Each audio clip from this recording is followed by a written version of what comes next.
Jumpa lagi kita dalam bicara muafakat edisi yang ke-18. Semakin tua, muafakat ini untuk anda lihat, untuk anda kaji dan untuk anda tonton, kerana sentiasa kita bawa isu-isu semasa, isu-isu yang boleh kita kupas demi kepentingan rakyat sejagat. Politik semakin panas, tapi kita jangan letih politik.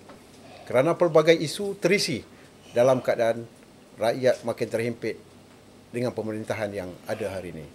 Itu bukan perkara besar kalau kita tidak melihatnya sebagai serius. Dan hari ini, berpulang sekali lagi bersama partner saya yang tak pernah tertinggal, Tan Sri Anwar Musa. Terima kasih, Tan Sri. Nampak macam kongsi sikit, Ya, hari ini apa ni orang kata apa? Running nose. Oh, daging banyak apa? Mungkin ini kesan-kesan selepas Aidil Adha kan. Sebelum kebetulan cuaca panas. Sebelum kita pergi ke tamu kita, Tan Sri, saya nak mula Tan Sri dulu lah. Macam-macam cerita sekarang ni, Tan Sri. Dan yang paling terbaru, kes Yusof Router ni. Pandangan peribadi, Tan Sri. Wah, awal tu terus. Pasal orang nak tahu banyak tu. Ya, tapi ini semua yang saya fikir antara tajuk yang sedang hangat diperkatakan apabila mahkamah telah membuat keputusan untuk melepaskan dan membebaskan yang tertuduh tanpa perlu membela diri kerana pihak pendakwaan gagal untuk membuktikan adanya prima facie atas tuduhan-tuduhan itu. Dan saya fikir kita hidup dalam sebuah negara rule of law.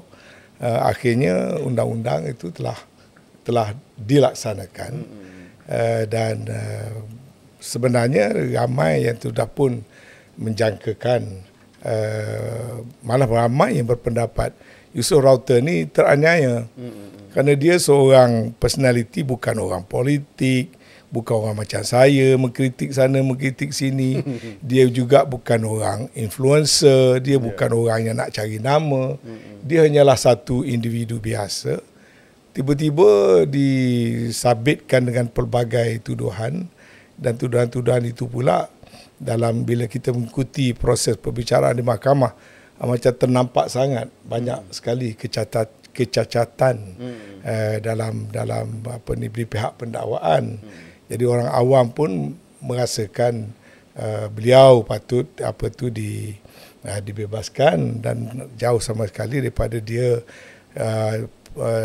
perlu dianiayai, kerana dia hanya membela maruah diri dia. Jadi saya rasa apa yang diputuskan oleh mahkamah hari ini memberi kelegaan kepada banyak pihak. Malah ada suara-suara yang menyatakan Yusof Router patut menimbangkan untuk mengambil tindakan terhadap kalau sekiranya benar dia difitnah atau cuba dianiayai dan sebagainya, untuk seterusnya membela hak dan maruah dia.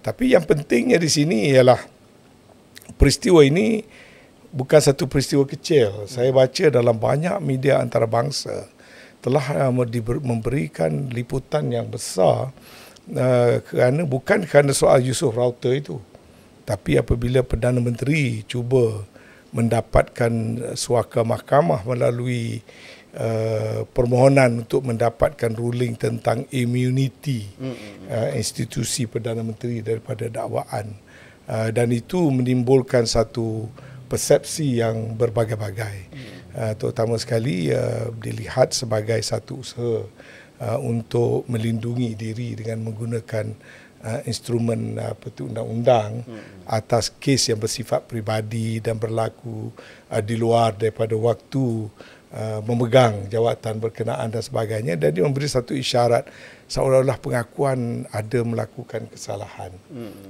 Pada saya fikir itu satu langkah yang agak sumbang dan memberi publicity yang tidak baik terhadap pimpinan negara.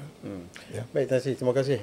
Kita nak lanjutkan banyak perkara, dan saya perkenalkan Datuk Marzuki Yahya, orang penting dalam Sekretariat Orang Melayu ni. Jadi, Tok Ki, kita pergi kepada tajuk terus. Baik, boleh. Apa dia ni, Sekretariat ni?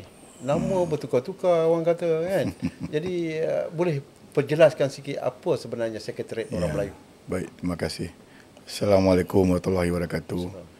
Saya hormatilah Tan Sri Anwar ini orang yang paling lama yang saya cukup kagum dalam perjuangan. Bukan saya dalam parti tetapi juga pejuang orang Melayu. Dan juga tak lupa kepada saudara Dahlan yang sudi menjemput saya pada petang inilah untuk kita bersama-sama. Mantan orang DAP. Mantan DAP yang bersama dengan saya dalam kerajaan PH 1.0. Tumbang habis. Ya. Tan Sri Anwar macam kerja. Jadi okey, alhamdulillah pada petang ini kita dapat berkongsi sedikit sebanyak apa yang baru-baru ini diperkatakan ataupun telah disampaikan kepada rakyat melalui satu sidang media yang mana kita telah bersetuju untuk mewujudkan satu platform ataupun pelantar orang Melayu yang bukannya berdaftar, yang dipanggil sebagai Sekretariat Orang Melayu. Jadi of course orang tertanya-tanya dan berbagai reaksi yang positif dan negatif.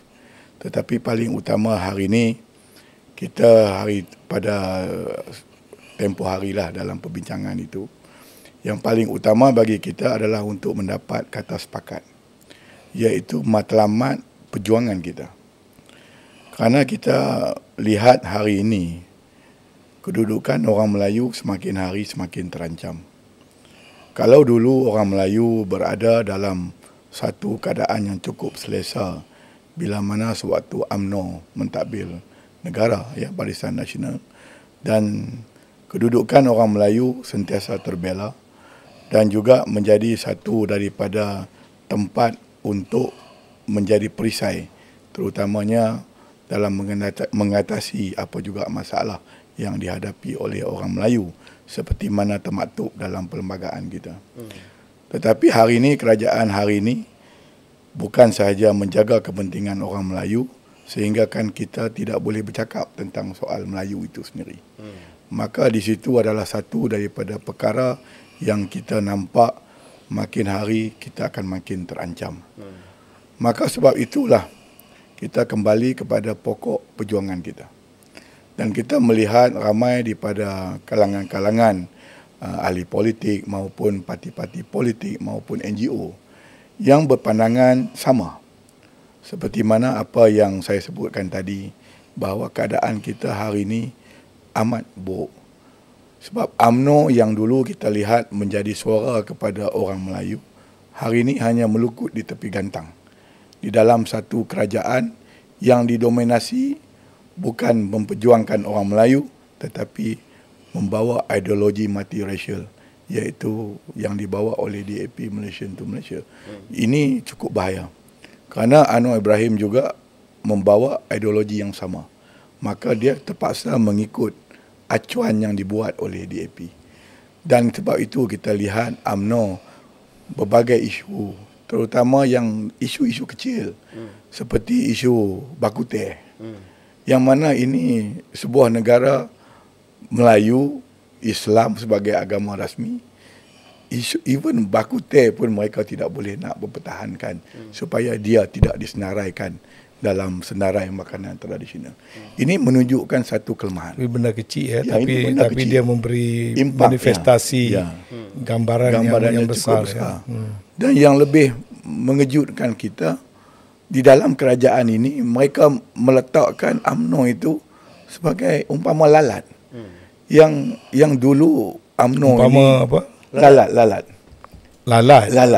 Yang mereka gelar lalat. Saya rasa itu bukan istilah Datuk tu. Saya tahu itu tokoh DAP panggil. Oh, DAP Itu istilah yang telah diresmikan. Ya.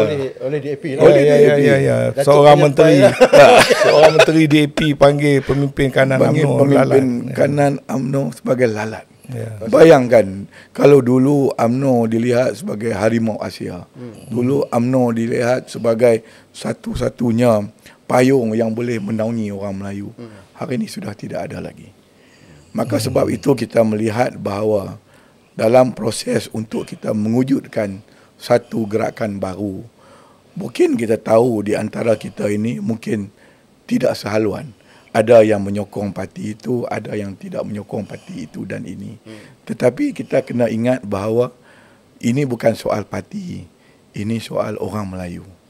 Jadi kalau semua ada kesedaran, maka kita harus berada. Saya ingat UMNO pun sokong Madani sementara. Ya, saya tak pasti. Saya duduk dengar ada ayat-ayat datang akhir-akhir ni lah. Ya. Dia kata kerjasama ni pertama kena titah agung dulu, dan kerjasama ni sehingga pilihan raya. Ya. So kalau saya boleh read in between the line tu, rasanya UMNO pun tak nak duduk lama dalam Madani kot. Yalah, kita harap macam lah. itulah Tan Sri. Sebab bagi tak bawa kita keuntungan pada Melayu. Ya. Pemikiran ramai ahli-ahli UMNO ni. UMNO pun sekarang ni tak lama lagi nak ada Perhimpunan Agung lagi. Ya. Dan saya dengar Presiden UMNO kata pendirian mereka akan diputuskan dalam Perhimpunan Agung. Jadi kalau benar begitu dan Perhimpunan Agung itu diberi kebebasan untuk benar-benar kaum B bersuara, saya rasa kaum B akan memilih jalan ke arah penyatuan orang Melayu juga. Saya doakan begitulah. Cuma kecuali tak tahulah, kadang-kadang manipulasi ni banyak juga. Dan cuba nak brainwash perwakilan, kontrol perwakilan, kawal perwakilan ya. Kita doa-doa lah tu. Yalah, tapi bagi saya Tan Sri, apa yang dicakapkan saya oleh bukan bela UMNO ni. saya setuju dengan Tan Sri. Sebab Saya apa? sebab apa yang saya lihat Tan Sri, kita dulu sama-sama apa yang saya lihat, apa yang diperkatakan oleh Presiden UMNO ni kadang-kadang nak kata klik-klok ni pun saya pun tak tahulah kan Tan Sri lah. Tapi sukar untuk dipercayai. Kita ambil contoh bagaimana sebelum ini no Anwar, no DAP, malahan memperdayakan pengundi, memperdayakan ahli. Tapi pada akhirnya mereka berpelukan. Ini antara satu perkara yang saya rasa integriti perjuangan itu sudah tidak ada. Maka ahli-ahli UMNO kena buat keputusan. Bukan soal parti. Kalau UMNO boleh berdiri tetapi negara dijajah, tak ada gunanya. Tok, you cakap tentang UMNO. Saya rasa Tan Sri Anwar di pentas ni kena bercakap tentang PAS juga. Oh ya. dia kita imbau sejarah lalu. Jangan fanatik, jaga hati masing-masing. Tapi dalam keadaan sekarang sudah semestinya merangkumi semua parti-parti. Tapi sebelum pergi lebih jauh Tan Sri, saya 2-3 hari ni saya tengok macam-macam fitnah yang dilemparkan soal retreat, soal pengganti Tan Sri Hadi dan kesihatannya sebagainya. Tan Sri lebih dekat dalam ni sebelum kita pergi jauh saya nak Tan Sri clearkan benda ni jadi apa sebenarnya yang terjadi dalam saat ini Tan Sri? Saya dah baca. Saya baca artikel tu. Dan saya terus boleh buat conclusion bahawasanya artikel tu dibuat bukan oleh orang PAS atau pro PAS, tapi mempunyai niat yang tidak baik terhadap PAS. Pertamanya, artikel tu tak langsung nampak sangat rekaan. Dia kata ada retreat di Terengganu, retreat diadakan di Hotel Primula, kemudian dalam ucapan dalam retreat itu Tun Haji Hadi memberi bayangan untuk melepaskan jawatan. Saya ada sepanjang retreat itu, malah saya menjadi salah seorang daripada pemudah cara sesi-sesi dalam retreat pimpinan tertinggi dan juga convention wakil rakyat. Diadakan di Terengganu, tidak di Hotel Primula pun, di hotel lain. Tempat pun dah betul tak betul. Tempat pun dah tak betul dah. Biasanya kalau reporting yang berwibawa ni, benda-benda kecil gitu dia tak akan buat silap. Itu bermaknanya banyak yang buat cerita berdasar hearsay dengan mungkin ada tujuan tertentu. Dan kemungkinan kerana sekarang ini tahun pemilihan bagi PAS, musyarat perwakilan bahagian-bahagian PAS sedang berjalan dan tahun ini tahun pemilihan. Mungkin ada yang cuba nak menghangatkan suasana dengan membangkitkan soal pimpinan. Saya berani tegaskan secara tuntas kerana saya berada di sepanjang majlis retreat dan juga convention itu. Pertama, tidak ada sebarang majlis di Hotel Primula. Yang pertama.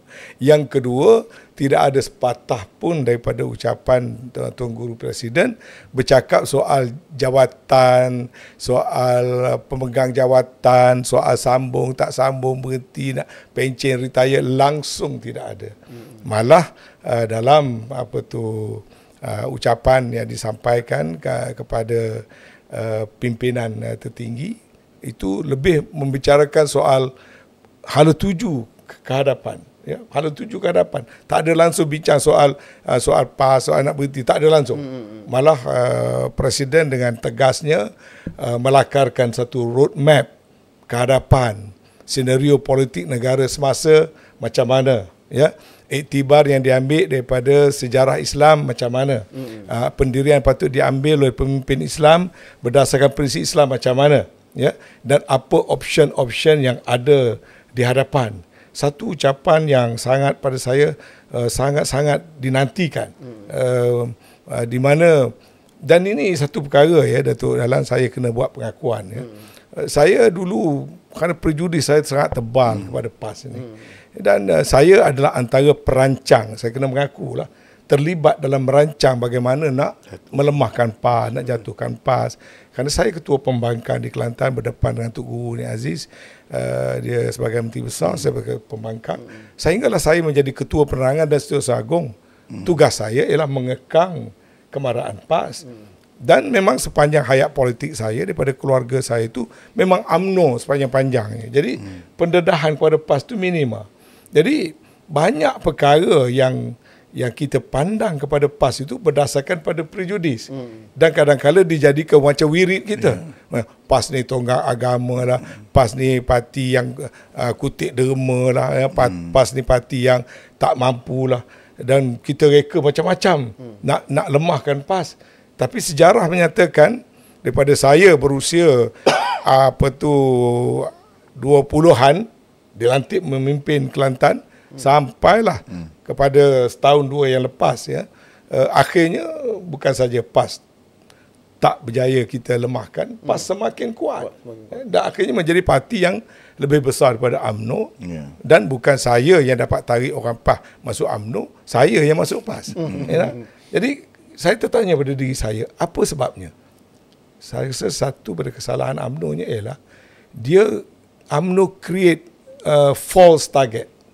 Dia create target palsu, kemudian dia tembak target yang dia create sendiri, dan dia percaya itulah target sebenar. Sebenarnya target itu target palsu. Jadi kita bubuh label palsu terhadap PAS, kemudian kita tembak benda yang palsu, jadi peluru tak kena pun pada PAS. Kemudian kita percaya. Dan kita percaya. Kita percaya. You believe in your own lies. Ya. Jadi sedangkan itu memberi ruang kepada PAS terus memperkasakan. Sebab kalau kita lihat sebenar, sebagai contoh ya Datuk Dahlan, apa dia antara perkara yang lazim disebut terhadap PAS? PAS adalah parti menunggang agama. Kan ni kita sering dengar kan? PAS parti menunggang agama. Bila saya berada dalam PAS, saya kata pada diri saya, Masya Allah, cara PAS berorganisasi, berpegang pada dasar Islam, kaedah Islam dan pengisian Islam sangat luar biasa. Baik, saya tanya sejujurnya ya, ramai kawan-kawan dalam UMNO yang biasanya mengikuti podcast kita ni. Saya tanya balik pada UMNO. Dalam satu tahun, satu bahagian UMNO, berapa aktiviti agama yang UMNO buat? Okey. Dalam satu tahun, apa aktiviti keagamaan yang majlis tertinggi buat? Dalam satu tahun, berapa banyak program majlis dakwah ataupun majlis ulama UMNO yang UMNO buat? Ni kita minta orang UMNO tanya diri dia sendiri. Ya? Dan saya boleh jawab, selama-sama saya ada dalam UMNO, dalam satu tahun, sangat kurang program keagamaan, baik program bersifat umum ataupun program bertarbiyah peribadi. Tapi bila saya duduk dalam PAS, ni saya nak buat pengakuan ya. Satu hari, saya mengikuti satu program dalaman PAS. Kemudian diedarkan satu borang.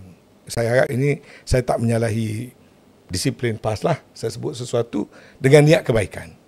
Diedarkan satu borang. Dalam borang tu ada checklist. Dalam 15-16 perkara.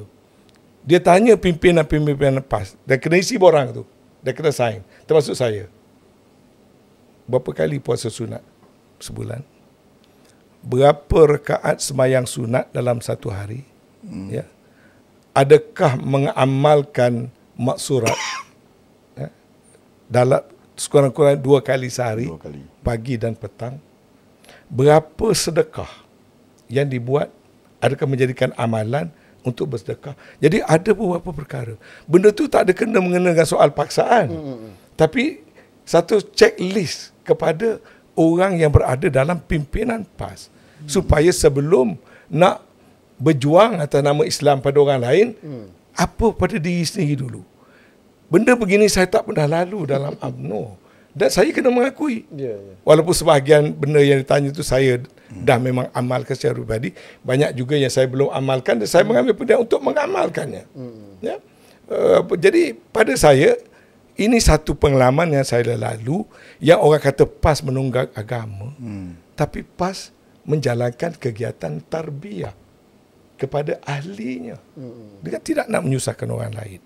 Jadi ini pada saya satu parti politik yang tidak memisahkan politik daripada agama. Jadi kita pun seronoklah dalam kita berjuang politik, kita memperbaiki diri kita sendiri dalam soal-soal ibadat yang diwajibkan atas kita. Ya. Satu lagi contoh yang saya boleh tunjukkan, kerana saya rasa kita perlu memerangi ini budaya menyindir PAS sebagai parti menunggang agama. Ya. PAS bila nak memilih seseorang pemimpin, termasuk calon, calon itu mesti dulu disemak oleh Majlis Syura PAS. Dari segi kriteria, dia Majlis Dewan Ulama PAS tak boleh pilih calon, tapi dia boleh menapis calon. Jadi kalau ada 10 nama, dia tapis, dia boleh menolak mana-mana calon. Kemudian dia kembalikan, kata tolak datang 10, dia boleh tolak 2, 8, dia kembali kepada pimpinan untuk pilih siapa.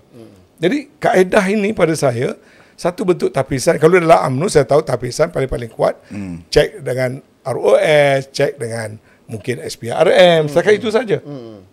Tapi PAS ada saringan-saringan begitu. Dan banyak lagi lah yang saya katakan, PAS dia bukan hanya parti siasah, tapi dia mentarbiah, dia berdakwah. Baik, satu lagi soalan pada kawan-kawan kita yang berada dalam UMNO. Berapa banyak cawangan UMNO ataupun bahagian UMNO yang ada program ataupun institusi agama yang di bawah UMNO? Kita ada Tarikah bawah Kemas, bukan bawah UMNO, bawah kerajaan. Ya. Tapi PAS ada beribu-ribu pasti. Beratus seriti, sekolah rendah agama, semiti, sekolah menengah agama.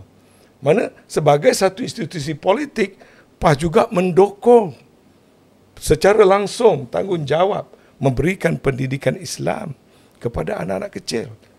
Beritahu saya mana ada satu parti, termasuk UMNO. UMNO buat mungkin melalui kerajaan, mungkin ada. Tapi atas nama parti, saya berani katakan, tidak ada. Tak ada satu pun barangkali. Satu lagi saya tunjuk contoh. Ya. Kita baru lepas Raya Korban.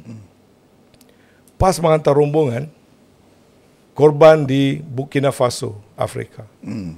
Dia mengantar rombongan korban ke Somalia. Dan banyak lagi negara-negara lain. Tanpa sebarang publicity. Jadi saya tanyalah, kata nak korban, buat korban dalam kawasan lah. Dapatlah dividen politik. Korban dalam kawasan, kerana kita nak berkempen kat bawah.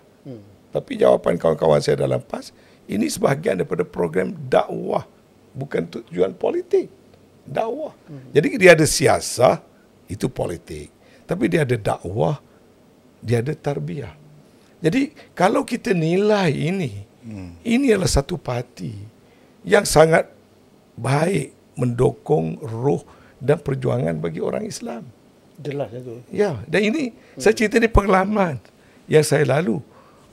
Malah kalau kita tengok dalam mesyuarat, saya 28 tahun menghadiri mesyuarat Majlis Tertinggi UMNO. Ya, 28 tahun.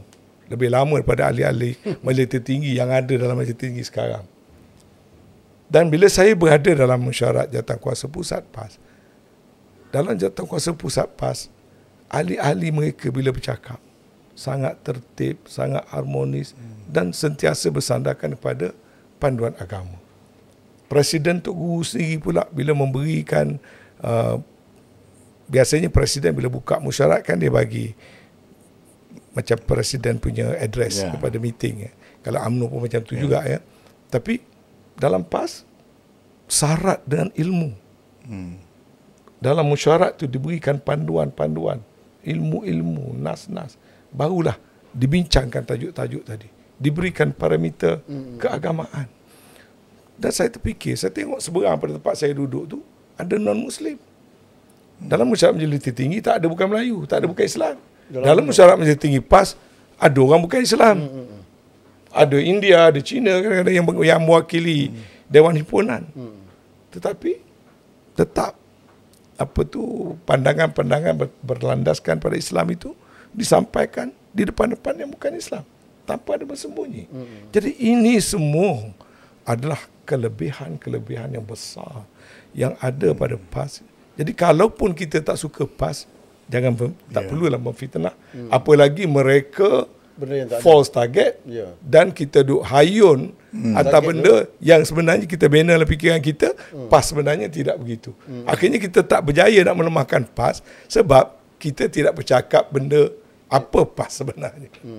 Dia reka tapi dia percaya. Dia percaya. Baik, bila PAS dimomok sebagai tunggang agama, Sekretariat Orang Melayu dimomokkan sebagai tunggang bangsa. Jadi ini benda yang telah pun orang politik kaum. Politik kaum. Ya. Jadi adakah ini benar seperti yang disagah oleh beberapa orang, retorik yang diulang-ulang tentang bangsa? Datuk? Ya.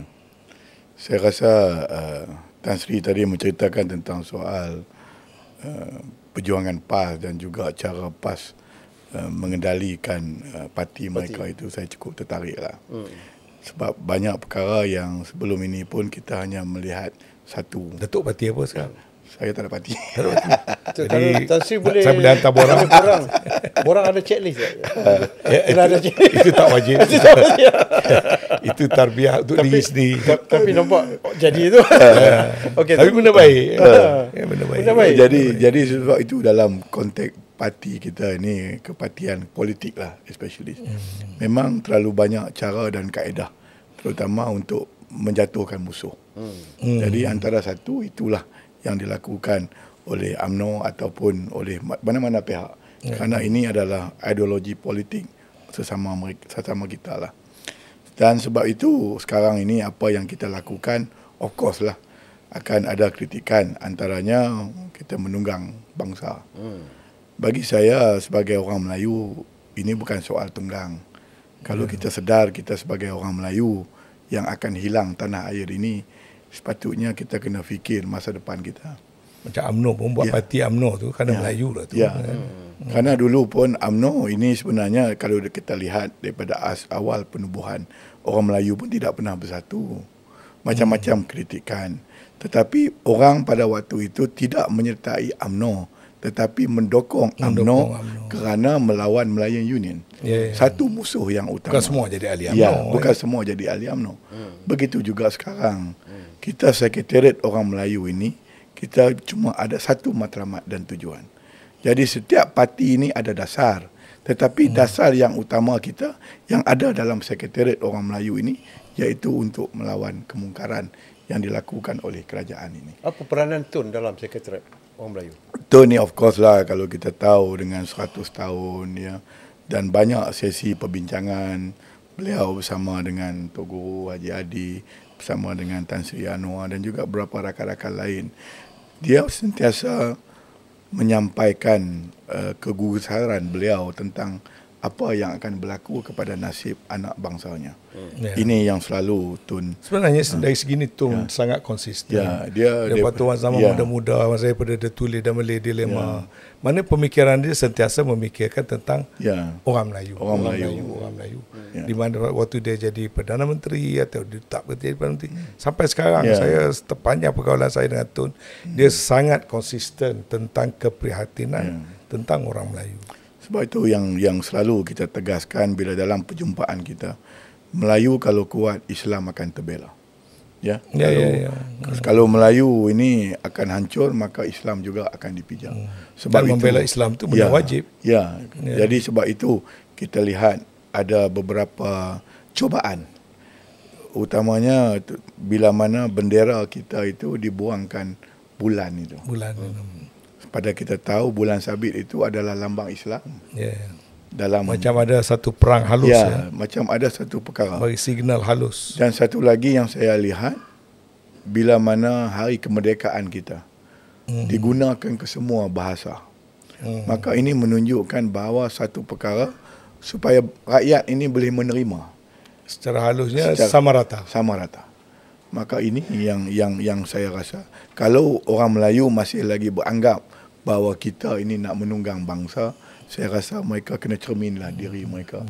Kerana yang akan menderita nanti adalah anak cucu Mungkin mereka. itu satu cara supaya orang Melayu tak ambil pot sangat soal bangsa. Ya. Dia cuba meracuni fikiran orang Melayu. Saya setuju Tan Sri. Kerana memang kita akui daripada peringkat awal, kalau kita bercakap soal Melayu ini, sudah pastilah kita akan mendapat tentangan. Bukan daripada kaum lain, tetapi daripada sebahagian Melayu itu sendiri. Yang beranggapan, oh kenapa kita nak kena bercakap Melayu, kita nak kena bercakap semua bangsa itu dan ini. Mereka lupa bahawa dalam perlembagaan jelas mengatakan bahawa ini adalah tanah yang mana tuan empunya tanah ini adalah Melayu. Sebab itu British sendiri pun tidak boleh menukar. British sendiri di waktu penjajahan dulu tidak boleh menukar tanah Melayu ini. Jadi sebab itulah yang kita harus bergabung dalam satu gerakan yang mana bagi saya kita ketepikan tentang soal kepatian dulu. Kerana ini adalah keutamaan kita dan kita juga... Maksudnya kepatian parti-parti orang Melayu? Ya, especially parti-parti orang Melayu. Dan saya rasa dalam pembincangan kita pada minggu sudahlah yang sebab tu ada sidang media itu, kita telah bersetuju bahawa sekretariat ini menjangkaui parti-parti politik. Dan saya amat terharu bila Jadi mana... silap lah Mak Mazlan luar statement UMNO tak akan menyertai, orang tak panggil. Tak jemput UMNO. Memang ni merentasi parti. Ya, merentasi. Tak dijemput parti. Tak jemput parti. Oh, jadi silap lah Mak Mazlan. Dia kata UMNO tak menyertai. Menyertai apa, orang tak jemput. Dan kita menjemput juga individu ahli ya. Orang Ketua Pemuda pun menyatakan demikian juga. Ya, sebab itu mereka tidak faham. Tak faham. Tak faham. Dan hari ini bila mana tokoh sosok Tubuh Tun Mahathir itu sendiri, mereka dilihat sebagai pemecah belah orang Melayu. Ini dari segi persepsi UMNO yang sedia ada. Jadi saya nak jelaskan juga di sini sedikit sebanyak supaya kita kena faham akan erti perjuangan. Mungkin kerana saya mengikuti Tun daripada bermulanya kita berlawan dengan UMNO pada waktu itu ya. Kalau kita nak lihat daripada peringkat awalnya, Tun tidak pernah, ini saya sendiri tidak pernah bersetuju untuk menjatuhkan UMNO pada waktu itu. Dan saya bertanya dengan Tun, saya kata Tun, pada waktu itu saya dijemput bersama dengan kumpulan perkasa untuk, dan beliau menceritakanlah tentang apa yang berlaku isu YNDB itu dan ini. Dan kita tak bersetuju untuk jatuhkan UMNO. Dan Tun sendiri mengakui kita tak nak jatuhkan UMNO kerana UMNO adalah platform orang Melayu. Tapi kita cuma nak gugurkan Najib dan minta supaya Najib berehat pada waktu itu. Jadi minta Datuk Seri Najib berehat. Kerana beliau telah approach Najib berkali-kali, tak salah saya, Tan Sri lebih faham benda ni. Jadi tak ada niat itu. Sebab itu, tapi bila ruang kita ditutup, jadi itu pun dia tak lagi menolak UMNO. Dia membawa rakyat dalam satu gerakan dipanggil Deklarasi Rakyat, iaitu mempersembahkan kepada Agong untuk minta supaya Datuk Seri Najib dicutikan dulu. Ini yang kita lakukan. Tapi kita gagal. Bila kesemua ini gagal, maka barulah kita mulakan gerakan kita pada 2016. Ya, kita ada 2 tahun pada waktu itu. Tubuhlah Parti Bersatu. Dan bila kita nak masuk pilihan raya, parti kita kena gantung dan ini. Dan ini bukan hanya tujuan menubuhkan parti kerana nak memecahkan orang Melayu. Menubuhkan parti kerana ada satu matlamat. Dan kalau kita nak kata kalau Tun ini sebagai pemecah orang Melayu, saya ingat dulu semangat 46, kalau Tan Sri boleh ingat, beliau menerima kesemua kembali orang-orang semangat 46, termasuk Tengku Razali dan Pak Lah, sampai dapat menjadi Perdana Menteri. Kalau orang macam tu nak pecahkan Melayu, apa dia dapat? Apa dia dapat? Dalam usia sekarang pun. Secara logik, kita tanya simple question. Kalau tu nak pecahkan Melayu, apa dia dapat? Jadi saya kata ini hanyalah omokan daripada segelintir pemimpin UMNO yang kurang bersetuju Kerana saya juga terbaca Mat Mazlan kenyataan dia Tan Sri. Famous betul Mat Mazlan ni. Ya, dia kata, wah, apa nak kena ada payung besar sebab UMNO ni dah cukup besar untuk orang Melayu kan. 6 dekad dari pemerintah memperjuangkan hak saya tak faham dia bercakap ini dia melihat dirinya atau dia bercakap waktu dia mabuk ketupat. Kita tak tahu. mabuk ketupat. Mabuk ketupat. Istilah baru ni. Kan? Ketupat orang mabuk yang Makan ketupat banyak. Kita dengar mabuk ketum. Jadi inilah yang mabuk yang tak sepatut mabuk. mabuk free. Mabuk free. So, jadi saya jadi heran, kenapa kita nak terlalu retorik, melihat kepada realiti. Sebab itu saya kata tadi, isu bakute pun mereka tak boleh nak bertahan. Apakah lagi isu masalah orang Melayu, tambahan dengan ekonomi orang Melayu ini hari, dengan kerajaan impose teks yang sampai kita pun tak tahu ni, macam-macam teks yang ada. Yang datang senyap-senyap pun ada. Ya, yang senyap-senyap pun ada. Dan sampai kita tak tahu. Kalau dulu kita tahu GST saja dan SST. Sekarang ni macam-macam teks dah ada. Begitu juga dengan nasib penjajah-penjajah. Kalau kita tak pertahankan mereka, 90% penjajah ni boleh kata orang Melayu. Apa akan jadi nasib dia orang kalau harga barang terus melambung? Dan ini dengan nak mai tong biru lah, tong ungu. Tong jingga. Orang Kedah kata mungkin tong juga jingga. satu strategi. Nak janji nakkan UMNO, ambil pemimpin UMNO, bagi mereka jawatan-jawatan, duduklah kerajaan. Jadi pemimpin akan duduk senyap. Jadi mereka jalan. Tapi Tan Sri lama dalam UMNO. Dia lebih 6 dekad kita tengok. UMNO adalah satu parti yang memperjuangkan, mempertahankan hak bangsa Melayu.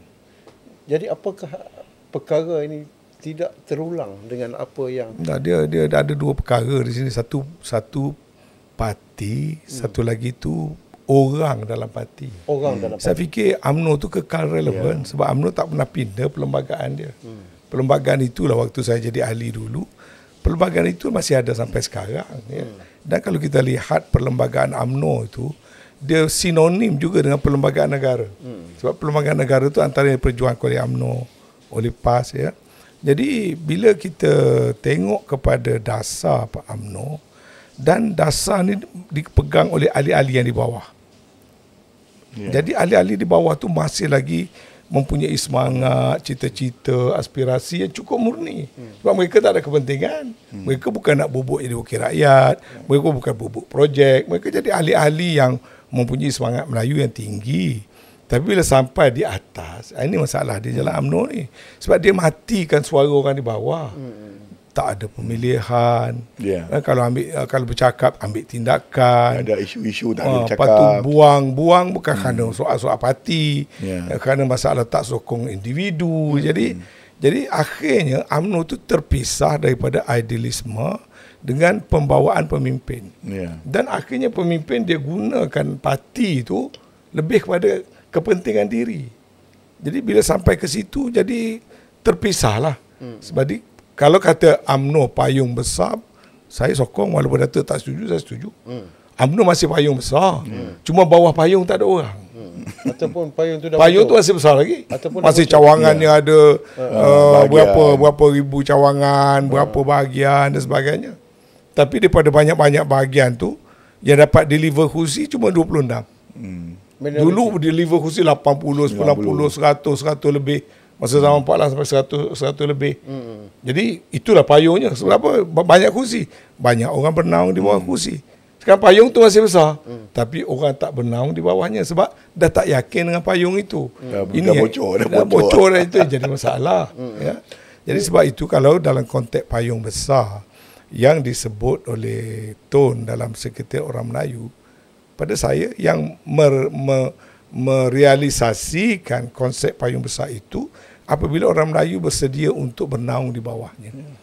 Jadi saya fikir wajarlah Tun buat seruan payung besar merentasi kepartian supaya tak ada orang merasa kekok untuk memberi dukungan. Dan pada saya suara itu bukan suara kecil. Sebab majoriti orang Melayu 80% bersatu sekarang ni. Orang UMNO pun tak undi UMNO.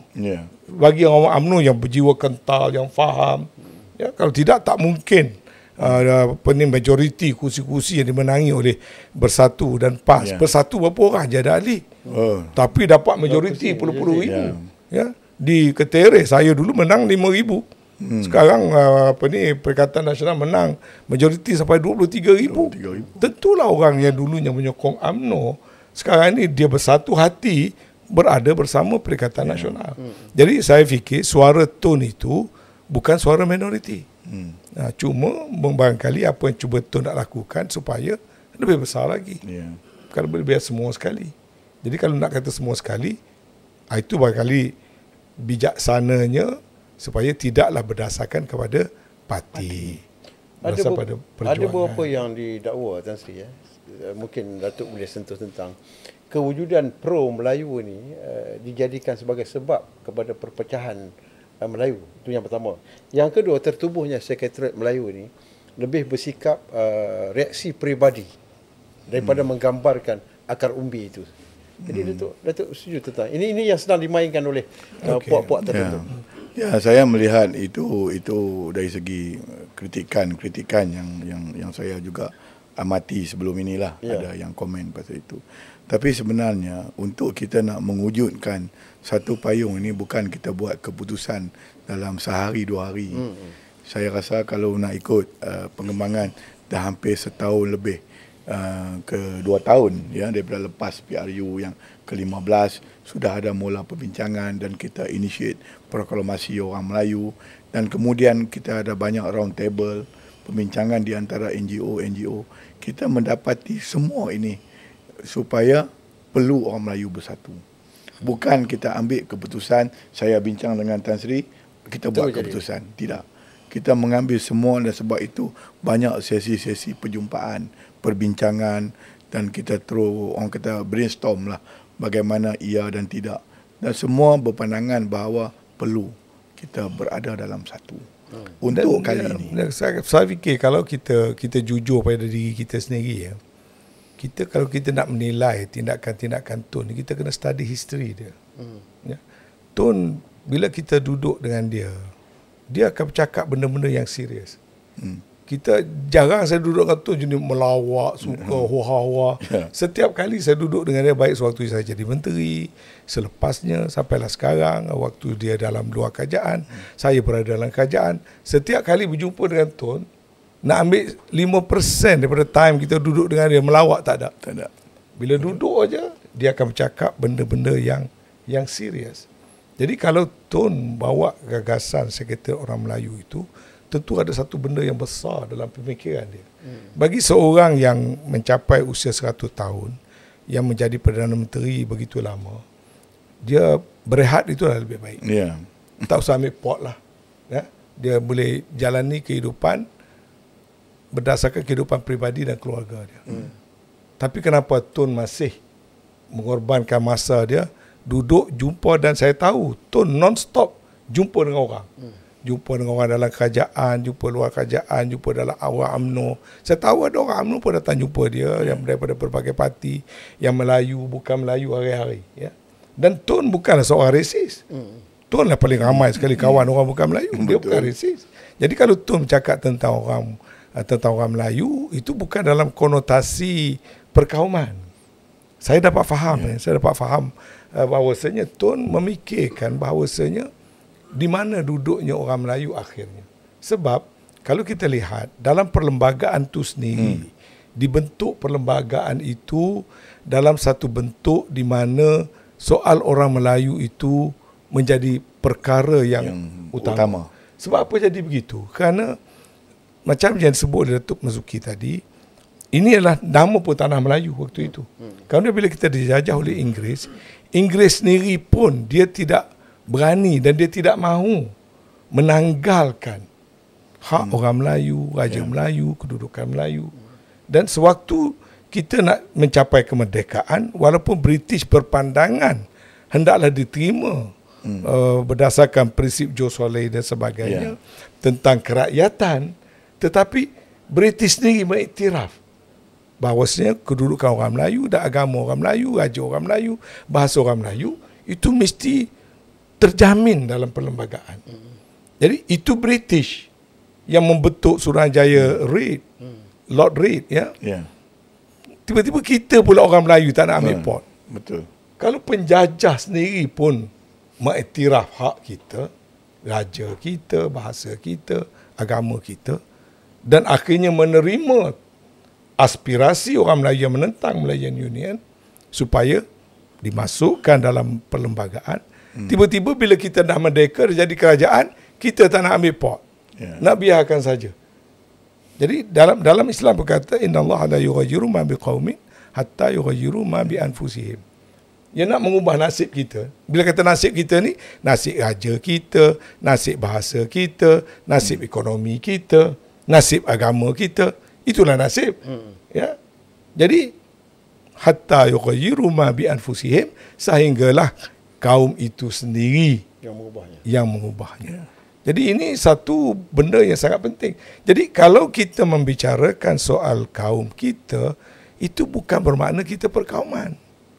Ya. Hatta Nabi pun bila berebut soal siapa patut jaga Kaabah, Nabi mengiktiraf pada satu keluarga yang sampai sekarang menjadi keluarga yang berhak menjaga dan memegang kunci Kaabah. Padahal kan Kaabah itu milik seluruh dunia. Ada orang Islam, orang Afrika apa semua, dan di kalangan orang Arab berbagai-bagai kabilah, tapi diiktiraf hak satu keluarga. Begitu juga dalam masyarakat bangsa Arab, kaum dominan itu Quraisy. Maka kedudukan orang Quraisy itu juga diiktiraf. Dan itu tidak dikatakan perkauman. Sebab itu di zaman Rasulullah, sahabat tanya, ya Rasulullah, adakah asabiyah? Kalau aku sayang kepada kaumku. Nabi kata, bukan daripada golongan aku orang yang berjuang terhadap asabiyah. Itu satu pernyataan yang besar. Nabi tak mengaku daripada kaum dia kalau kita ni berjuang terhadap kaum. Lalu sahabat macam ragu-ragu lah. Kerana orang Arab ni kan kuat, dia punya kaum-kaum dia tu. Lalu dia tanya balik sahabat, ya Rasulullah, adakah perkauman atau asabiyah aku yang menyayangi pada kaumku? Lalu Rasulullah menjawab, la, tidak, kecuali kamu menolong kaum kamu ke arah kezaliman. Jadi yang menjadi keperkauman itu guna kaum untuk buat zalim. Yang kita orang Melayu ni nak bela Melayu bukan untuk nak buat zalim, nak jaga hak kita je. Hak kita yang macam mana? Hak kita yang dah tulis dalam perlembagaan. Perkara 152, perkara 153, perkara 3 tentang kedudukan Islam, perkara 11, perkara 8 dan tentang kedudukan raja. Jadi benda tu benda yang orang putih, orang bukan Melayu dah beri pun pada kita. Jadi ini yang kebimbangan tun. Sebagai contoh, kalau kebimbangan tun tentang pemilikan tanah orang Melayu, tanah rizak Melayu, itu benar ada dalam perlembagaan. Tiba-tiba kita sedang menghadapi masalah. Orang Melayu dalam kerajaan tak berani nak membela benda tu. Maka perlu adalah satu gerakan. Jadi ini kerana penguasaan politik dalam pentadbiran negara, macam Datuk Ki kata, kuasanya duduk di tangan parti-parti yang tidak menjulang dasar ini. Parti yang liberal, itu yang kita tahulah, DAP dan PKR itu begitu dasarnya. UMNO pula jadi minoriti dalam tu, tak boleh nak bersuara. Maka concern yang Tun tunjukkan ini pada saya sangat relevan. Dan dia bukan masalah satu kelompok Melayu. Orang Melayu ada jadi pegawai, jadi jurutera, jadi orang kaya, jadi peniaga, tapi bottom line-nya mereka semua Melayu. Mereka akan ada anak cucu mereka. Dan mereka akan bernaung di bawah perlembagaan yang satu ini. Jadi kalau perlembagaan ini secara tak sedar terhakis, dan orang kata, dah, DAP tak suruh pindah perlembagaan pun, Kerajaan Madani tak nak pindah perlembagaan pun, pelaksanaan dalam perlembagaan bukan semestinya dengan pindah. Macam kata tadi, macam contoh yang ditunjuk, secara kita tak sedar telah terhakis. Jadi ini saya rasa yang saya dapat menyelami aspirasi Tun dalam membentuk Sekretariat Orang Melayu ini pada saya sangat relevan. Dan saya macam kita dalam Muafakat Nasional, kita mendukung pendekatan yang seperti ini. Dan saya yakin penyatuan orang Melayu itu juga diperlukan oleh orang bukan Melayu, Datuk Ki. Pada saya, betul. Negara ini kalau dulu kan semua bernaung di bawah raja-raja, orang bukan Melayu pun dapat datang berdagang. Orang Arab datang berdagang, orang India datang berdagang, orang Cina datang berdagang. Semua datang berdagang di bawah orang Melayu yang duduk bersatu padu di bawah pemerintahannya raja agama resminya Islam, ya. Jadi kalau cuba bayangkan waktu itu orang Melayu duk berperang sama sendiri. Orang bukan Melayu pun tak nak datang. Orang lari. Orang lari. Jadi pada saya yang tu nak bawa ni kebaikan untuk semua. Bukan je untuk orang Melayu. Kalau politik nak stabil, orang Melayu dulu kena berharmoni. Orang Melayu kena jadi tunjang. Orang Melayu jadi, macam kita lah satu keluarga. Macam mana tamu nak datang kalau suami isteri berpecah belah? Kan? Jadi Tan Sri boleh bersetuju tak dengan saya? Kalau saya nak kata, kalau politik orang Melayu berpecah, China dengan India bermasalah. Betul. Dari segi ekonomi itu dan ini. Dan mereka terbukti pun mengharap bahawa politik Melayu kena stabil dulu. Kalau kita lihat, kita merdeka tahun 1957 dan 14 kali pilihan raya. Diketahui sebelum pada PRU 14, walaupun ada parti pecah-pecah, tapi secara umumnya orang Melayu kuat bersatu. Dan dalam masa 14 kali pilihan raya inilah orang Cina, orang India, orang Dayak, Kadazan, Iban semua jadi seperti mana sekarang. Jadi jutawan, jadi milioner, jadi orang yang berjaya. Kita dapat lihat bagaimana kejayaan orang bukan Melayu di bumi Malaysia ini berlaku dalam tempoh 14 kali pilihan raya. Yang waktu itu orang Melayu bersatu. Ini menjadi satu manifestasi kalau orang Melayu bersatu, politik stabil. Sebab tu sekarang ni kalau Madani kata nak buat politik perubahan kerana kestabilan, kestabilan tu tak wujud. Siang malam duduk dalam keadaan orang kata prasangka, macam prasangka, bimbang, ragu. Kerana ketakutan inilah yang timbulnya beberapa tindakan sekarang, cuba menekan, cuba mengugut, mengambil tindakan. Sebab tu secara psikologinya, kerana kerajaan berada dalam ketidakyakinan, ya, timbullah soal nak suruh MC buat begitu, nak suruh SPRM buat begini, nak suruh polis buat begini, ugut sana, ugut sini, peruntukan pada wakil rakyat pembangkang tak boleh bagi. Secara tak sedar kerajaan ini melakukan kezaliman dan ketidakadilan pada saya kerana inferiority kompleks kerajaan dan tidak yakinnya kerajaan kepada kestabilan. Walaupun in terms of numbers, you ada hampir 150 daripada 222, you patut tidur lena, tumpu selesaikan masalah rakyat. Patutnya tak ada alasan dah.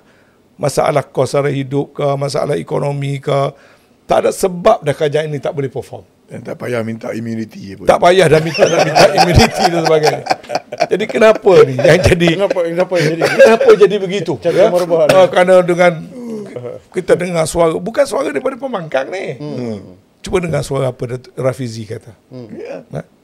Orang yang bersuara, kawan-kawan dia yang bersuara telah ditekan, telah dipanggil, telah diugut. Suara siapa? Rafizi. Kalau kata saya, tak apa. Kata saya pembangkang. Timbalan Presiden. Ini suara daripada dalam kerajaan menyatakan ada unsur-unsur begitu. Begitu juga soal tidak berjaya. Kita dengar sekarang wakil rakyat Subang, ahli parlimen kerajaan, Wong Chen, yang menyatakan kerajaan ini macam gagal, tak melakukan reformasi. Jadi kalau suara Dato' Pembangkang, mungkinlah Pembangkang reka-reka lah. Sebab kita nak jatuhkan kerajaan, nak tukar kerajaan. Tapi sekarang ni suara ni datang daripada orang dalam kerajaan. Bermakna ada sesuatu yang sangat tidak kena dengan kerajaan ini. Jadi bila Tun mengambil langkah ini, pada saya mungkin the first step. Nak bagaimana timbul tajuk kita ni? Nak reset. Keperluan untuk reset nasional. Reset ni small word, but is a big thing. Bukan boleh reset, duduk nak reset saja. Bukan. Bila kata nak reset, pertama kita akui ada problem yang tak betul. Dan nampaknya both divide, kerajaan dan juga pembangkang merasakan ada tak kena. Rafizi kata ada tak kena, Wong Cheng kata ada tak kena, pemimpin pelasat pembangkang kata tak kena. Jadi pertama ada sesuatu tak kena yang perlu diperbetulkan, nak reset. Yang kedua, bila sebut reset, artinya establishment yang ada kena ditukar. Macam mana nak menukar kalau orang Melayu tak nak ambil tanggungjawab menukar? Kalau orang Melayu dari umdap, tentu dia tak tukar. Ya. Jadi Tun ambil langkah pertama. Bukan dalam soal Sekretariat Orang Melayu versus non-Malays. Sekretariat Orang Melayu sebagai permulaan untuk kebaikan semua, termasuk juga bukan Melayu, untuk kebaikan negara keseluruhannya. Sebab tu Datuk Ki, Ini pandangan peribadi saya pula lah. Ya. Dalam sebab saya tak hadir dalam mesyuarat yang ada press statement tu. Ini juga peringatan pada diri saya dan kepada pembangkang keseluruhannya. Saya rasa orang Melayu letih tu. Ya. Kita orang politik cakap pompang janji, naik satu kerajaan, duduk macam tu juga. Pompang turun berarak, tidur atas jalan, naik kerajaan, duduk macam tu juga. Pompang UMNO beri berpenggal-penggal mandat, duduk jadi macam tu juga. Jadi akhirnya rakyat orang Melayu letih tu. Ya. Jadi saya berpandangan ni kepada pembangkang. Pembangkang sendiri pun kena baiki. Ya. Iaitu daripada politik mengkritik, politik duk nak tukar kerajaan separuh jalan. Ni sampai dah dekat pilihan raya dah. Kena ubah kepada pembangkang, kena duduk perah otak, fikir alternatif polisi. Solusi. Politik berasaskan penyelesaian. Politik berasaskan pada policy design. Politik berasaskan penyelesaian masalah rakyat. Saya sebut ni pada parti saya dalam PAH dan kita akan cuba lakukan, dan juga pada kawan-kawan dalam pembangkang dan juga pada Sekretariat Orang Melayu, supaya kalaulah ditakdirkan Allah SWT berjayalah bertukar kerajaan. Doa saya janganlah kerajaan yang baru nak naik balik 2x5 balik. Ya. Rakyat letih tu. Letih Saya amat Kos sara hidup masalah. Dan benda ni rakyat rasa secara real. Masalah rasuah. Semua orang kata tahu. Masih rampant berlaku. Masalah menyogok. Termasuk sogok orang yang paling atas ke atas. Dapat projek berbilion-bilion. Semua orang tahu. Semua orang tahu. This government bagi favor pada pihak-pihak tertentu indirectly kerana mahu memenangi hati mereka. Dan semua orang tahu ada orang-orang yang rapat dengan pimpinan bermarajalela sedang mengaut kekayaan. Ya. Jadi kalau dulu kita pernah dengar Tok Ki cerita KKN. Ya. Korupsi, kolusi, nepotism. Ya. Famous di Indonesia. Ya. Sehingga jatuh Soeharto. Zahid ambil buat ucapan dia waktu nak serantun. 1998. Waktu Anwar suruh dulu. Ya. KKN. Tapi kita tanya balik. Sekarang, ada tak berlaku korupsi? Semua orang akan jawab ada.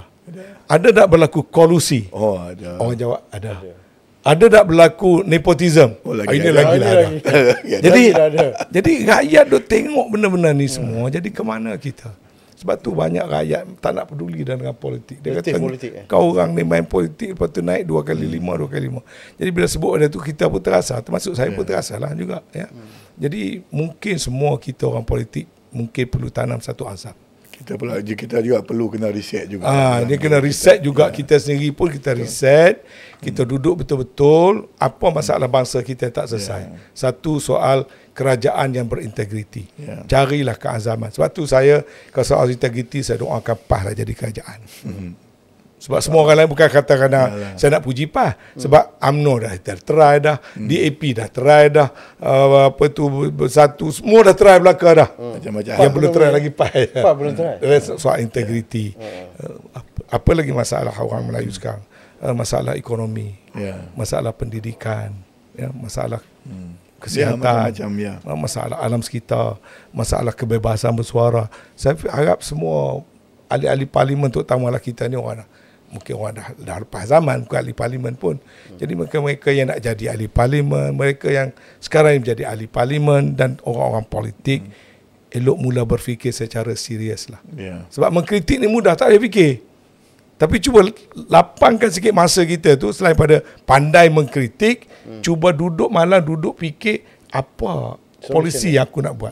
Sebagai contoh, kerajaan sekarang ni penaik cukai secara diam, cukai secara senyap. Daripada cukai SST dan mencanak sudah sampai berbelah-belah persen sekarang ni. Maka apa dia? Mungkin kerajaan alternatif fikir bawa balik GST. Kalau tidak 6% pun 4%, 5%. Beri pernyataan pada rakyat. We take over the government. Kita perbetulkan sistem percukaian. Jadi rakyat pun mudah nak menilai. Okey, soal integriti. Mungkin kena cari satu jalan. Mungkin SPRM diletakkan dalam satu badan yang independen. supaya SPRM jangan jadi tool untuk orang yang eksekutif. Ya. Ini sekarang SPRM jadi tool kepada eksekutif. Eksekutif ini duk bertempur. Eksekutif nak protect diri dia. Ini digunakan. Ini bukan saya kata ni. Ini saya ambil ayat Rafizi. Setuju. Saya memang bergaduh dengan Rafizi. Tapi ayat ni saya boleh pakai. Ya. Jadi sekarang ini biarlah yang nak bercita-cita jadi kerajaan tu, dan juga mereka-mereka yang ada pengalaman dalam kerajaan, orang macam KJ, orang macam Rafizi, orang macam siapa lagi. Saya nampak banyak kawan-kawan yang pada pemerhatian saya berkebolehan. Cuma keadaan politik menjadikan mereka begitu. Please put your head together. Betul. Jadi bila Tun buka SOM rentas politik, saya harap KJ boleh support. Saya harap Rafizi boleh support. Saya harap orang dalam UMNO boleh support. Mak Hassan boleh support. Jogani boleh support. Orang Melayu lain boleh support. Jangan cari jalan nak mengutuk Tun je. Sebab ini ada niat baik. Saya kata tadi lah. Tun nak apa? Ya? Jadi pada saya, ini riset yang kita perlukan. Dah harus kita mulakan sekarang. Gerakan dari setakat mana dah apa ni? Yalah, kita baru selesai buat keputusan minggu sudah. InsyaAllah dalam masa seminggu dua ni kita akan come back dengan rangka untuk kita nak mulakan gerakan kita lah. Jadi saya rasa dalam masa terdekat ini kita akan buat pengumuman demi pengumuman tentang kedudukan Sekretariat Orang Melayu ini. Respon dan petition ataupun daripada orang bukan parti politik, orang yang saya juga amat terperanjat juga bila mana ramai terima WhatsApp ataupun teks daripada rakan-rakan di luar menanyakan bagaimana nak mendaftar ataupun nak bersama dalam sekretariat ini. Setelah kita bagi penjelasan bahawa ini adalah satu daripada platform yang bukan berdaftar. So, saya harap sekretariat jangan jadi eksklusif untuk kita bukan mungkin hari ini juga kita boleh sebut supaya orang Melayu, bekas-bekas pegawai kanan kerajaan, bekas menteri, bekas ahli politik, bekas diplomat, bekas duta, bekas profesor, bekas jurutera, semua ni yang asal dia Melayu, please get in touch. Please come forward.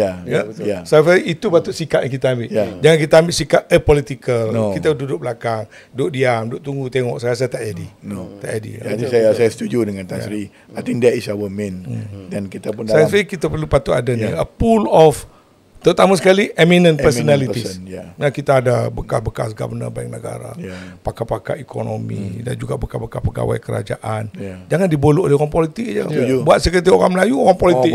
Kita tengok muka Anwar Musa kat situ, tak payah. Kita dah sebut rentas politik. Tiba-tiba orang politik penuh. Orang politik kat situ. Ada dia punya backfire juga. InsyaAllah. Tapi mungkin jugalah perlu orang yang orang politik ni dia suka ambil reserve duduk belakang.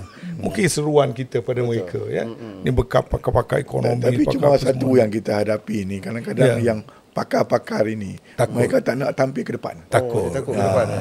Mereka lebih suka duduk di belakang. Jadi buat jadi brain. Tak apa. Kalau ada macam tu Toki tak apa. Dan Toki di sekretariat buka ruang untuk mereka boleh bagi cadangan mungkin secara online. Saya tahulah orang macam kita tak makan saman ni okey lah. Orang macam Cikgu Bat tak makan saman. Sir Azri tak makan saman tu kita perlu juga. Tapi mungkin orang macam gitu dia ambil jalan selamat lah. Sini pun kawan. Kita faham. Tapi kalau mereka ada jiwa Melayu dan mereka memahami apa yang tu nak buat ni, mereka patut boleh menyumbang dengan cara lain. Dan saya harap, ini cadangan je Tok Ki, saya harap dalam sekretariat nanti ada satu unit urus dia policy design. Jadi those people, kalau dia tak nak come forward secara politik, mungkin dia ada idea macam mana nak mengatasi ekonomi orang Melayu. Macam mana nak atasi masalah kemiskinan orang Melayu. Macam mana dia ada pengalaman soal hubungan diplomatik. Dia mungkin bekas duta. Mungkin dia boleh ada policy design tentang international relations. Sekarang ni international relation very important. Dengan Trump buat gaya begitunya, dengan China punya policy yang sedemikian. Even international relation pun pada saya benda yang penting dalam riset. Jadi benda ni tak terbuat oleh orang politik macam saya ni. Kita bukannya orang kata master of all trades, ataupun apa tu boleh buat semua, Jadi sekarang ni policy design ni mungkin lemah sebab terlalu dibolok oleh orang politik. Betul. Jadi bukanlah orang politik reti buat semua. Setara Rafizi banyak formula pun tak boleh buat. Jadi cuba buka sikit pintu kita ni di SOM ni. kepada orang macam tu. Ya. Orang pakar ekonomi, pakar diplomat, profesor-profesor di kalangan para academician. Those people, dia pun concern soal negara. Tapi dia tak berani pergi depan. Bila depan orang politik je, dia mengalah ke belakang. Mereka ni mungkin orang politik suka cari publicity. Ada orang tak suka cari publicity. Jadi saya fikir, kalau SOM ni boleh bagi isyarat, bukan saja rentas parti, tapi rentas profession, rentas latar belakang, hatta rentas kaum. Katalah Tok Ki, kalau ada orang yang bukan Melayu, dia pun nak buat dia payung bukan besar. Melayu, dia pun nak participate. menyokong. Saya jumpa banyak yang bukan Melayu, Yang menyokong. tapi jiwa macam orang Melayu. Betul. Bukan saja kita punya timbalan pengurusi MN kita Ridwanti. Kadang dia bercakap dia Cina, Tapi lebih Melayu. tapi dia punya sebagai Melayu. Orang macam ni boleh tolong. Dan di luar sana banyak orang bukan Melayu yang dia boleh tengok masalah Melayu daripada perspektif dia. Ya. Betul. Jadi SOM ni saya harap sampai ke situ Tok Ki. Whoever yang handle the secretariat ni Sedang make it really ni. open, dan biarlah SOM ini menjadi tool untuk kepentingan nasional. Ya. Bukan kepentingan kaum sahaja. Correct. Saya bila Tan Sri sebut Trump tadi Trump dengan Elon Musk dia bergaduh kerana ekonomi. Tapi Anwar dengan Rafizi bergaduh kerana kalah perlawanan dalam parti. Ini beza. Kita nak bagi attitude orang politik dan pemimpin dunia. Itu benda yang saya nampak bila Tan Sri sebut tu ada datang. Cuma yang terakhirnya Tan Sri terima kasih Tok Ki. Sama-sama. Yang terakhirnya ada orang spekulit macam-macam tentang kesihatan Presiden PAS ni. Kalau Tan Sri dapat jelaskan sikit apa keadaan Tan Sri Hadi? Dia sebenarnya sejujur saya katakan, dia bukan rahsia. Tok Guru ada masalah kesihatan, dan dia pun beritahu masalah kesihatan bukan satu benda yang dirahsiakan. Dia juga mendapat rawatan di IJN, dia menjalani dialisis, kesihatan fizikal, tapi dari segi kekuatan mental, kekuatan daya pimpinan, kekuatan ilmu, dia baru saja melancarkan ensiklopedia tentang agama dan sebagainya. Kita orang sihat pun tak ada. Jadi kita tidak nak in denial, tuanku ada masalah kesihatan, tapi bukanlah tahap kesihatan yang tak membolehkan beliau memimpin, memberikan pimpinan, memberikan ilmu, memberikan pengalaman, dan beliau sangat-sangat didokong oleh seluruh staf pimpinan PAS. Sebab tu dalam PAS tak timbul soal tu berhenti tak berhenti sebagainya. Itu yang kalau tak sihat dapat rawatan, kalau tak boleh berjalan ada wheelchair. Tetapi yang penting ni akal fikiran. Apa guna sihat walafiat tapi tak berguna. Betul juga. Akal tak boleh berfikir. Kadang-kadang muda tak berguna, ada sihat tak berguna, membawa banyak masalah pada orang. Tapi tu dia memberi pimpinan yang hebat. Dia mempunyai ilmu yang pada saya cukup luar biasa, dan dia orang kata apa-apa pun yang jelas dia menulis beratus-ratus buku. Setiap minggu dia Tok Guru duduk dan menulis. Yang bercakap ni tak saya kira lah, yang berpidato ni tak saya kira lah. Berapa ramai pemimpin politik yang mempunyai ratusan karya, berapa ramai pemimpin politik yang boleh mengeluarkan satu bentuk as encyclopedia yang mempunyai tahap ilmu yang tinggi, dan dia masih berada di tahap itu. So Tok Guru is a very much performing leader, well respected, well supported, and I think he's there to continue to perform, to continue to lead. Alhamdulillah. Baik, terima kasih Tan Sri. Ada usaha bawa Rafizi ke? Jemput Rafizi? Buat masalah ni belum ada lagi lah. Tapi ada ke arah tu tak? InsyaAllah sebagaimana yang Tan Sri sebut tadi. Pasal Tan Sri sebut, saya kena tanya. Jangan prejudis. Rafizi ke siapa. Ini soal sekretariat orang Melayu. Rafizi kalau dia merasakan rasa Melayu, boleh diri datang. dia orang Melayu untuk menyumbang, menyelamatkan orang Melayu, Saya rasa dia boleh. You are most welcome. Itu saja Saya respect Rafizi sebab tak banyak orang berani menegur orang dalam kuasa ni. Betul. Masalah kita ni Tok Del, bodek dan jilat. Itu bahaya tu. Menjilat nak jaga jawatan. Dan tak berani. Macam saya tak apa. Saya reda saya kena pecah. Sebab saya tak sanggup tengok UMNO berpecah daripada kekuatan yang telah terbina dulu. Dan saya tak mahu UMNO mengangkat DAP jadi kerajaan.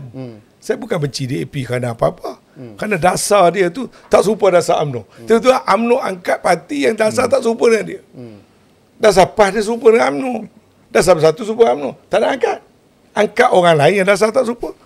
Nak pecat tak apa lah. Pecat lah. Pada saya apa sangat. Saya dengan Tan Sri Setiausaha Agung yang dipecat. Ini Setiausaha Agung yang dipecat. Tak apalah. Saya pun tak marah. Saya pun tak kecil hati. Patut kalau maaf saya maaf. Saya tak ada. Saya tak ada nothing personal. Dan saya maintain. Saya kekal berkawan dengan orang UMNO. Dan saya suka sangat. Baru ni waktu Raya Haji, saya hantar mesej pada kawan-kawan dalam UMNO. Yang tak hantar mesej pun kawan-kawan UMNO hantar mesej kat saya. Jadi hubungan saya dengan kawan-kawan UMNO sangat akrab sampai sekarang. Orang-orang UMNO biasa ni, Tuki, saya ni, saya orang PAS janganlah kecil hati. Saya guna kata, saya masih tak berapa pandai berkawan dengan orang PAS. Ya. Bukan tak pandai, kenapa? Tak kenal. Katalah saya pergi ke Perlis. Saya tak kenal mungkin kenal MB yang belum kenal. Lah ni ramai kenal lah. Mula dulu. So bila saya pergi Perlis, tu kita tahu saya pergi makan nasi rumah siapa? Saya pergi makan nasi rumah bekas Menteri Besar Perlis. Azlaman. Oh, dia pun pergi ke kebun, dia pun ambil orang mangga harum manis dia. Lepas dia suruh dia masak nasi. Pergi makan nasi rumah orang UMNO. Saya pergi ke Kuala Kerai. Kuala Kerai tu patut ramai kawasan kuat PAS. Iyalah. Dah makan nasi. Pergi nasi rumah ketua UMNO bahagian Datuk Zuki. Pergi makan nasi rumah dia. Bini dia ketua wanita. Dia ketua UMNO bahagian. Saya pergi Penang baru ni, ada kawan daripada Uzbekistan nak pergi Penang. Nak pinjam kereta. Nak susah apa jadi driver tolong bawa saya. Saya pergi bekan naik ketua UMNO bahagian Tasik Kelugur. Zul Panjang. Saya sebut terang. Jadi saya pergi mana pun saya dah berkawan dengan orang UMNO. Sebab saya tak bergaduh dengan orang UMNO, saya tak bergaduh dengan parti UMNO. Cuma saya tu, Zahid tolong saya. Zahid tolong buang saya. Kalau Zahid tak buang, penat saya nak ikut DAP. Kita buat kerja benda kita tak suka ni azab, betul kan? Betul. Kalau saya jadi seorang UMNO lagi, jadi macam Ashraf sekarang, nak cari naratif, nak menghalalkan DAP. Saya takut pada Allah SWT. Saya boleh nak reka nak suruh orang UMNO sokong DAP. Esok depan Allah SWT saya nak jawab macam mana? Ashraf tak apa, dia orang alim tak takut Allah Ta'ala, tak apa. saya takut. Jadi bila Zahid buang saya pada UMNO yang umdap, mungkin saya tak langsung dia menolong. Lepas tu bila saya pula diterima oleh PAS, saya dapati PAS lebih besar pada UMNO. Lebih baik pada UMNO, lebih tersusun pada UMNO, dan mungkin ke depan PAS jadi parti yang memerintah negara. Mana kita tahu. Jadi saya kena terima kasih juga pada Zahid dari segi itu. Jadi buat apa nak bergaduh peribadi. Saya nasib baik 22 bulan je. Mana saya doa. Biarlah Zahid balik semula. Biar ada Muafakat Nasional 2.0. Biarlah UMNO dengan PAS dengan Bersatu ni bergabung semula. Sebab tu saya buat MN ni. Buat MN, buat pejabat ni Tok Gi. Kerana nak masih lagi berharap UMNO, PAS, Bersatu ni kerjasama lah segi politik. Payung besar. Jadi sekretar orang Melayu pun mudah sikit. Dan pilihan raya akan datang. Kalau kita bersama, mudah. Tak tahulah, mungkin saya tak pandai politik. Tapi kalau UMNO, PAS, Bersatu semua ni bekerjasama, kita akan bentuk balik kerajaan yang lebih stabil, yang orang bukan Melayu, orang Melayu semua dapat bernaung. Akan jadi kerajaan yang jauh lebih baik. Saya yakin itu. InsyaAllah. Nasib baik saya sebut tadi Tok Ki gelak ni 22 bulan je kan. Sama lagi tidak sesat jauh je. Oh, betul lah. Waktu tu you pergi Bersatu, you pergi DAP. At least saya istiqamah dalam UMNO sampai orang buat. Saya tak pernah tinggal, tak pernah lari. Itu Tok Ki gelak tadi. Kita nasib baik 22 bulan kan. Tapi saya nasib baik lah. Kita kembali ke bagai jalan. Sri Anwar antara yang kita bantulah PAS dan parti-parti yang sepemikiran. Tak terkecuali UMNO kalau dia nak main. Bantulah kuatkan jamaah yang dah ada ini. InsyaAllah.